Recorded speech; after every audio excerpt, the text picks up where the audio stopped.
Bonjour à tous, j'espère que vous allez bien. Aujourd'hui, on se retrouve pour le résumé de la dernière émission de Fort Boyard, donc le nouveau rendez-vous de cet été.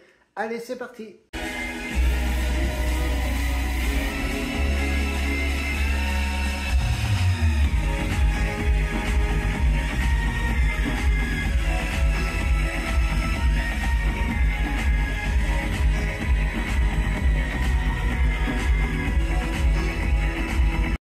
Alors avant de commencer, vous voyez que ça y est, j'ai reçu mes vêtements de Fort Boyard. Donc j'ai commandé 2 t-shirts et un polo. Du coup, je vous en mets un pour ce résumé.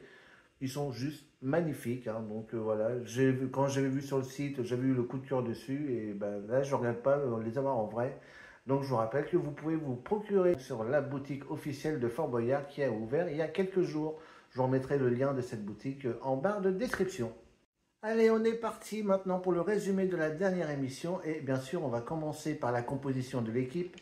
Donc nous avions comme capitaine Nicolas Karabatic, donc ancien emballeur et champion du monde, Mathias Dandois, cycliste de BMX, Claude Dartois, donc on connaît bien le célèbre aventurier de Koh Lanta, Héloïse Martin, actrice, Catherine Davidzenka, actrice également, et Major Mouvement alias Grégoire, donc youtubeur et kinésithérapeute, et il jouait pour l'association Karabatic demain.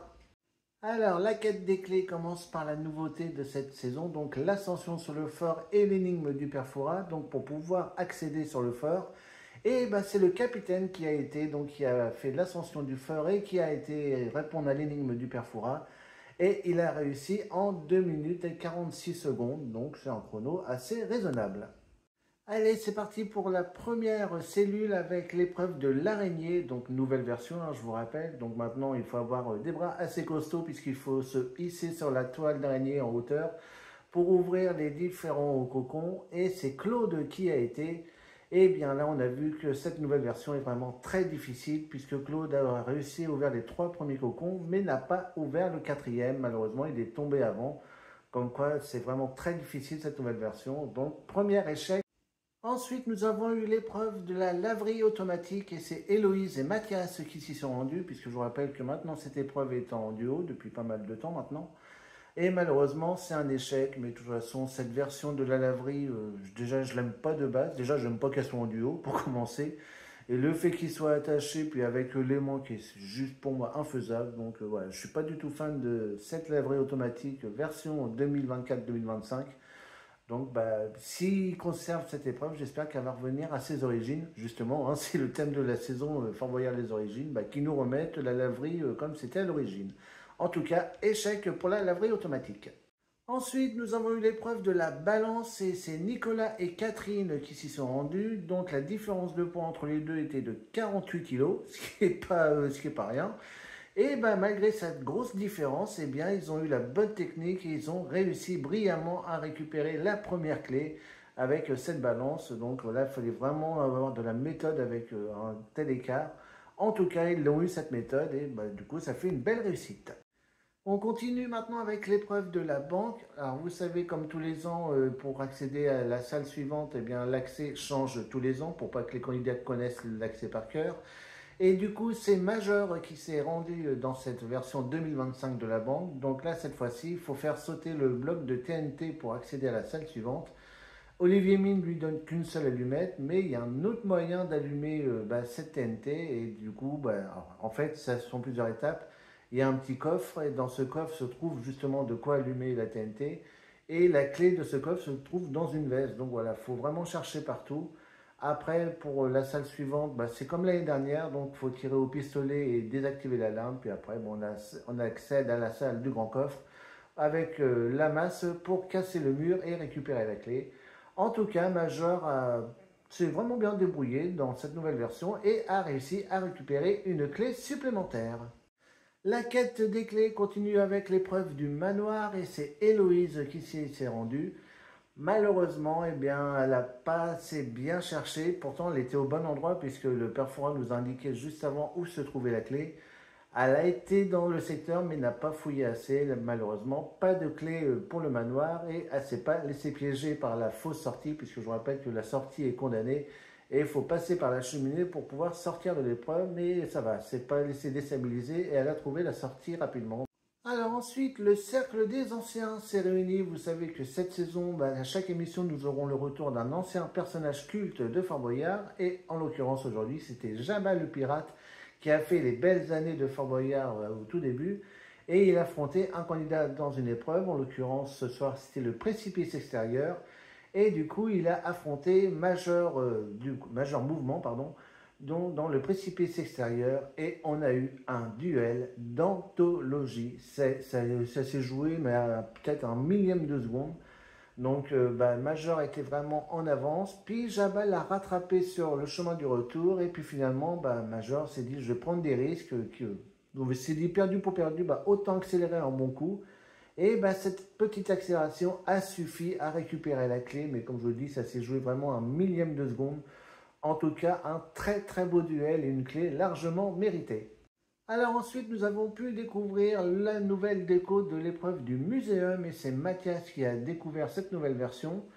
Donc maintenant, c'est sur l'Égypte antique. D'ailleurs, la déco est juste magnifique. Alors c'est pareil, le parcours a été un petit peu changé. Ce qui ne change pas, eh bien, il faut toujours la ventouse et presser 3 coups pour récupérer la clé. En tout cas, Mathias s'est bien débrouillé, n'a pas été impressionné par cette nouvelle version et a récupéré une clé supplémentaire pour l'équipe. L'épreuve suivante, c'est la double lutte et c'est encore une fois Nicolas et Catherine qui s'y sont rendus. Ils ont affronté Lady Boo et Big Boo. Et alors Nicolas, il nous a poussé Big Boo d'une force. Alors j'ai jamais vu ça, pourtant Big Boo c'est un beau bébé quand même. Et bien il a réussi à le pousser et du coup il a réussi à récupérer la clé. Donc une clé largement méritée pour juste la prestation d'avoir poussé Big Boo dans la boue comme ça. Donc franchement bravo et une clé supplémentaire pour l'équipe.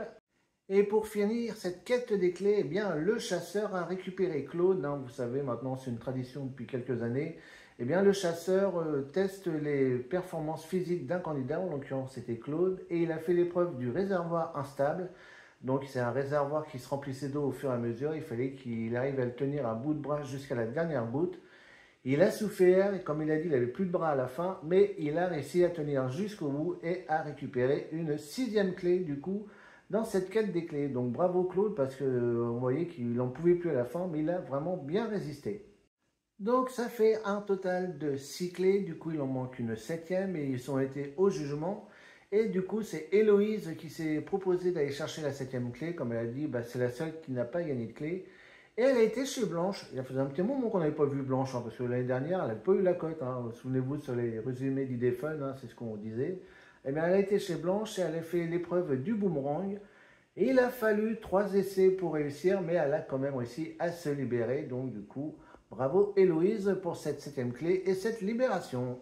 C'est parti maintenant pour les aventures et on commence avec le train fantôme et c'est Héloïse qui s'y est rendue.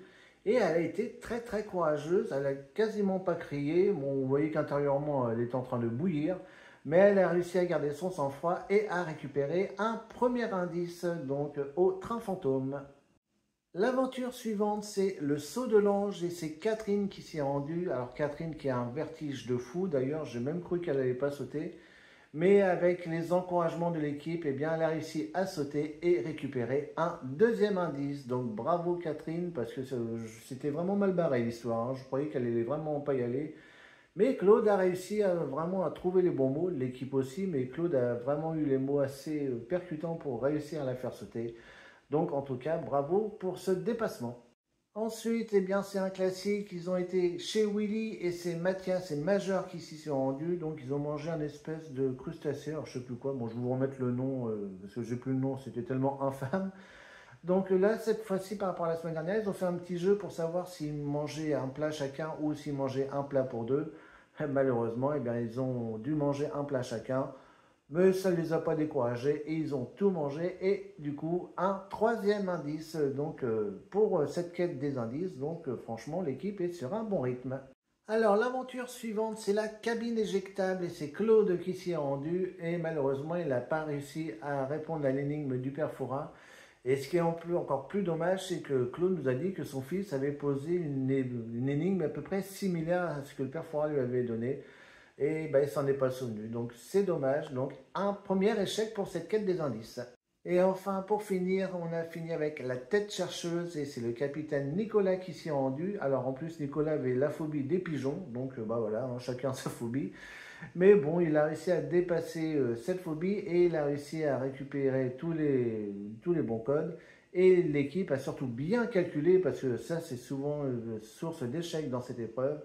En tout cas, belle cohésion d'équipe et ils ont réussi à récupérer un quatrième indice. C'est l'heure maintenant du conseil et le premier duel c'était les clous aimantés. Donc vous savez qu'il faut jeter les clous sur un aimant et le premier qui fait tomber un clou en dehors de cet aimant a perdu et c'est Mathias qui s'est rendu à ce duel et il a brillamment réussi puisque c'était la maître du temps. Donc là c'était une femme du coup dans le duel et malheureusement elle a jeté un clou à côté. Donc 15 secondes supplémentaires pour la salle du trésor. Le duel suivant, c'était le Bonto et c'est Héloïse qui s'y est rendue. Et ben bon, ce Bonto est juste infaisable, c'est pour moi vraiment du hasard. Et malheureusement, Héloïse n'a pas réussi à retrouver le bon boyard. Et du coup, ben, malheureusement, c'est un échec. Et enfin, le dernier duel, c'était l'épreuve du poids. Et c'est Nicolas qui s'y est rendu. D'ailleurs, c'est un duel qu'il rêvait de faire. Et il a fait honneur à cette volonté puisqu'il a réussi à battre le maître du temps et du coup ça fait 15 secondes supplémentaires dans la salle du trésor, ce qui donne un total de 3 minutes en tout. Et enfin voici du coup la salle du trésor. Donc je vous rappelle que l'équipe a récupéré 4 indices qui étaient aviateur, soleil, branche et ski. Et l'équipe a trouvé le mot code assez rapidement qui était lunettes. Bon, c'est un petit peu cafouillé, un petit peu comme d'habitude, j'ai envie de dire, pour placer toutes les lettres. Surtout que là, il y avait beaucoup de lettres. Ils ne se sont pas fait piéger en mettant bien un S à lunettes. Et bah, du coup, bon, avec le temps qui leur restait, ils ont quand même réussi à récupérer pour l'association Karabatic demain la somme de 13 857 euros. Donc ça va, c'est assez correct. Hein. Ils n'avaient plus beaucoup de temps, donc ils se sont bien organisés pour récolter les boyards. Donc c'est une très très belle somme pour cette association. Donc voilà pour le résumé de cette deuxième émission. Alors pour les 2 dimanches qui vont arriver, donc le résumé sortira peut-être un petit peu plus tard, voire peut-être même le lundi, tout simplement, puisque les 2 dimanches qui vont suivre, je vais travailler, donc c'est peut-être même pas sûr, je regarde le Fort Boyard le samedi soir, je regarderai peut-être que le dimanche. Donc le temps d'après de faire le résumé, faire le montage et que ça sorte, donc peut-être que ça sortira exceptionnellement le lundi pour les 2 semaines qui arrivent. En tout cas, moi, je vous fais à tous de gros bisous. On se donne rendez-vous très très vite. Et puis surtout, bah, prenez soin de vous. Bisous tout le monde et à bientôt. Au revoir.